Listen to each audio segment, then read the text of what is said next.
Last weekend, AC Milan walked away with a narrow win, beating Torino 3-2. While the rossoneri were certainly glad for the points gained, the match showcased that their performance was not convincing enough. The final result was not a straight line from dominance to victory. The match was one full of shifts in control, momentum swings, and tactical adjustments. And today I tried to recreate this match in my simulation. Will I repeat Milan's win in a more convincing way, or am I in for a surprise of my own? Hello everyone, and welcome back to Boots on the Pitch. In today's video we will talk about the match between Milan and Torino and break down the key tactical moments of the match. Milan played with their usual 3-5-2 formation, with the only difference from the previous match being Füllkrug replacing Leao and the return of Rabiot in the place of Yashari. Torino were also set in a 3-5-2 formation. Milan pushed Torino deep, kept most of the possession in advanced areas and built patiently to stretch the defensive block. Torino on the other hand stayed compact. Narrow shape, central protection, everything aimed at forcing Milan wide and away from the dangerous zones. At the same time, they were aiming to strike on the counter right away, attempting to catch Milan's team disorganized. So Milan had the ball, but not many openings. And that's a key detail early on. Possession didn't immediately translate into chances. In fact, up until the moment when Milan scored the opening goal, Torino had created many more and clearer chances. And interestingly, Milan's goal was not a situation of a perfect move or clean breakdown. It all came from a loose ball in the box not cleared properly and a strong kick from Pavlovic from a considerable distance. At that point, Milan were ahead, but the game was far from under control. After conceding, Torino further increased the rhythm of the match. They became much more direct, showcasing faster progression, earlier forward passes, and taking more risks. And that shift immediately disrupted Milan's structure, as they were dealing with transitions, quicker attacks, and less predictable movements. Torino didn't need possession to hurt Milan, they just changed the tempo.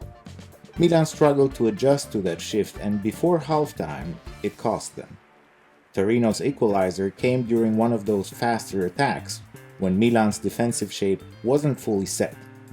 Statistically, the goal was very much deserved, as Torino had a much higher XG than Milan in the entire first half. By the break, while Milan had maintained higher possession with more passes, Torino had had the better chances at goal, and the momentum of the match had shifted in their favor. In the second half, Milan made a clear adjustment. They shifted into a more structured 4-3-3 formation, and immediately the game looked different.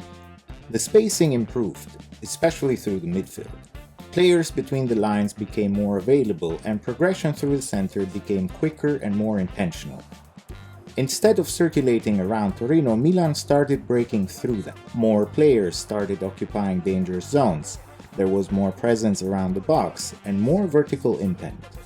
The new shape gave them better control, and that control opened up space. And this is where the match swung. Milan's second goal came from a great action involving ball movement, vertical passes, and positioning between the lines, with Pulisic setting Rabiot for an easy goal. Right away, Torino pushed higher to respond. But in doing so, they didn't fully protect the space behind them. That imbalance was enough. Milan exploited it immediately, and suddenly, thanks to Fofana's goal, the match was 3-1. Milan had scored twice in the span of 2 minutes. At that moment, the game looked already decided. But instead of maintaining control, Milan changed their approach again. They dropped deeper, focused more on protecting the lead, and gave Torino more territory. That invited pressure. Torino didn't suddenly create clear chances, but they built momentum, more crosses, more second balls, and more sustained pressure inside the box. And when pressure builds up like that, mistakes usually follow. Eventually, one of those sequences led to a penalty. Not so much a single error, but the result of repeated pressure and allowing Torino to stay in the dangerous areas for too long. Torino managed to convert the penalty, and just like that, the match opened up again. In the final phase, Milan no longer controlled anything. They dropped deep, cleared their lines, and focused purely on defending the result. Torino pushed everything forward, more bodies in the box, more direct deliveries, more urgency. They had territory, they had pressure, but not enough clarity in the final action. And that was the difference. Milan didn't control the game anymore, but they controlled just enough of their own box to survive. So this match wasn't just about a 3-2 scoreline. It was about how quickly control can shift from structure to transition to pure survival. Milan won the game, but only in moments, failing to convince across the full 90 minutes.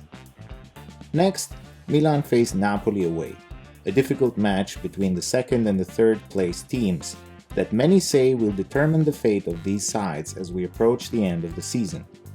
What do you think? Will Milan be able to prevail and challenge Inter for the title, or will Napoli prove to be too strong of an opponent to beat on their own turf?